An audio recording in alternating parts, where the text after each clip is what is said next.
What's good, YouTube? So apparently there's a woman with 300 bodies and she didn't accumulate these 300 bodies over her lifetime. She did this in a year. So today we're going to be checking it out and let's just see.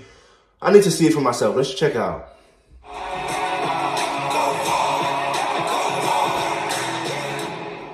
Let's see. All right, guys, got a banger of an interview right now with the great.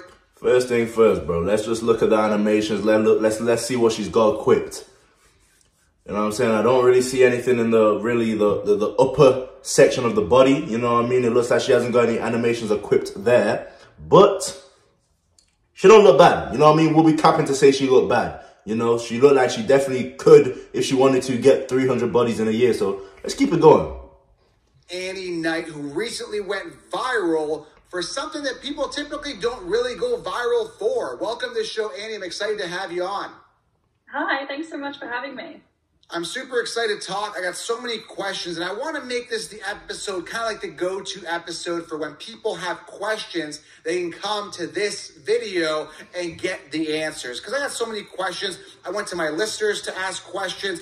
I've got a whole sheet of questions here. And if you guys don't know what happened, she recently went viral for sleeping with 300 people in a year. So I got so many questions about this. My first question is, how does one go viral like this? How did this news break, and where did it break first? So I think it all started when I started sharing my sex story. Let's just have a moment of silence for the man who didn't give birth, but gave the semen to the woman to give birth to this woman. Let's just have a moment of silence for that man. Because you know he's in his room somewhere punching the walls. There's no way he's okay with this. Not at all. This is crazy.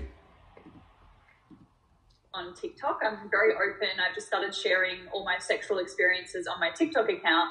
And then Australia's #1 radio show saw my TikTok and asked me to come on the show.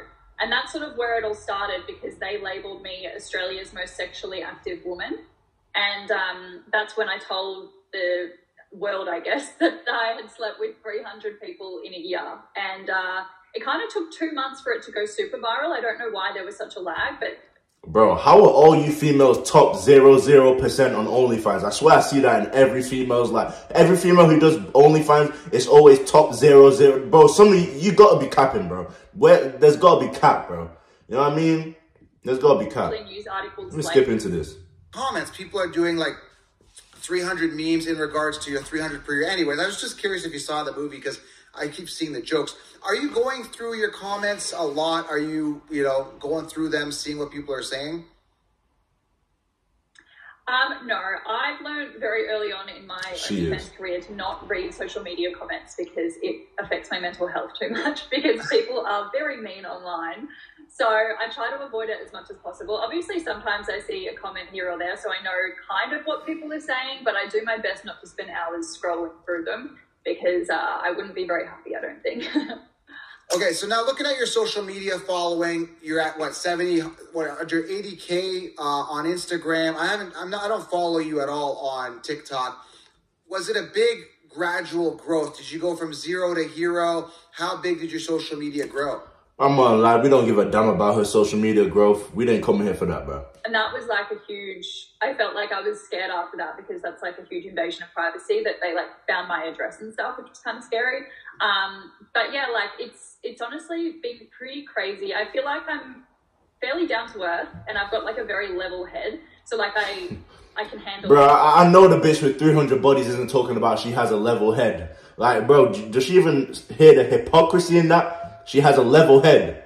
She got head all right, for sure. But I don't know if that motherfucker's level, bro. She's got head all right, for sure. Like, I'm handling it fine. I think at the end of the day, when it comes to OnlyFans, like, any publicity is good publicity. So even if these news articles and these news outlets are saying negative things about me, at the end of the day, it's publicity and people are going to see me more. And that just sends people to my OnlyFans page, which in turn makes me money. So it's all good. That's pretty creepy and pretty wild. How they found your house, and did they just like paparazzi? They just knock on your door? Is it like you come out of your house and then they're like photoing you? Like, how did that happen? Are they just knocking, or is it just like going out to a car and then they approach you, kind of like celebrity stuff? How did that all happen? So I woke up one morning to a message from my friend, and she'd sent me a news article, and there was a photo of me outside my house and a photo of my dad. He lives like 1,000 kilometers away from me. With people that I have just met, so that's totally fine. It's only when it's negative that I obviously don't enjoy it and I won't entertain it.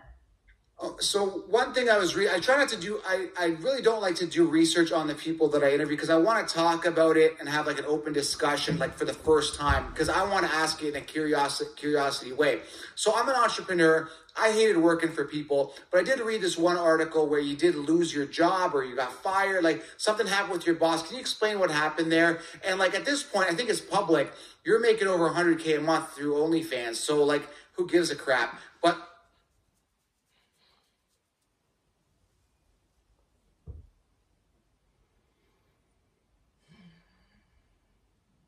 there's someone out there right now working 3 to 4 jobs just to put food on the table for the household.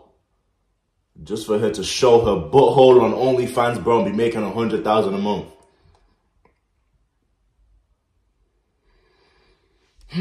What happened with the boss? What type of job were you working? What's that whole story? Was it an angry firing thing? Like, what happened there? I'm curious. Yeah, so I had just started a new job as a marketing manager of a shopping centre, and I was on my 5th day of the job, so it was very early on. And at the time, I was doing OnlyFans, but it was very much just a side hustle, and I was honestly just doing it to earn like an extra $1,000 or $2,000 a month, an extra $1,000, $2,000 a month.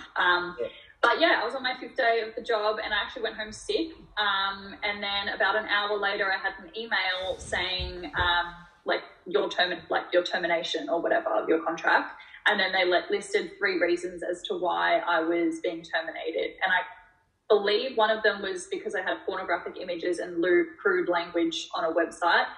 Something about me being a public figure of the business. And bro, I can't lie, I'm skipping into this. This is crazy, bro. What happened?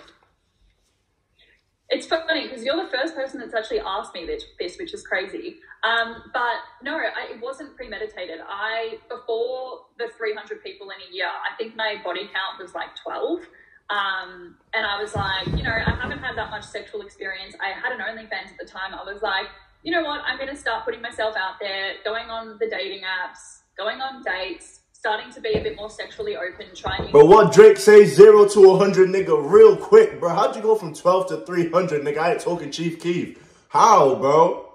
This is crazy. It's like it was more of like a me thing, just to like explore myself, I guess. And then obviously it's beneficial to my OnlyFans as well. My bad, guys. Someone decided it would be a good idea to call my phone, so we're gonna get right back to it. Total or 12 people per year prior to this? You said 12 people. Was that like 12 total? And then you went to 300? 12 people. Yeah, 12 people total. And then 300. Okay, so now let's get into the juicy stuff here. So first and foremost here, like, because I got to ask, because a lot of people are asking DM, because we have a rating system, I'm able to kind of gauge, guys are able to gauge. I'm married now. I don't gauge anything, by the way. Nothing. Nothing. So happily married. Why is this brother's, why did he look like that when he said that, bro? You know what I'm saying? You cheating on your wife, bro? All right. Now, if I look at it like, there's a rating system for guys. What is your rating system when you're going through, picking the 300? Is it like they got to be a 7 and up? What's your rating of a 7? Have you lowered your standards to get to the 300? Because, like, again, if you have that volume, I would think quality would go down. What's your criteria here? No, I am seriously picky. Like, I would not go below a 7. Obviously, personality is probably more important to me, but if it is just going to be a one-night stand, then I would rather go. Bro, I know the girl with 300 bodies is not talking about she's picky. You are not picky whatsoever. That's very disrespectful to the females who actually are really, looking at the guys that they're taking on sexually or maybe for a relationship. Like 300 bodies is not picky. Like, let's stop playing games here, bro. Looks, because at the end of the day, we're not going to be doing that much talking. So yeah, I would never drop below a 7. I think a lot of people think that I literally will just have sex with anything, but that's not true. There's millions of people in Australia, so I have plenty to choose from, and I definitely do have a standard, and I generally don't go below a 7 out of 10 in my eyes. But how do you scout this out? Is it because, again, it takes time, right? It takes a little bit of time, right? You got to get out, you got to get dressed up, you got to create the attraction.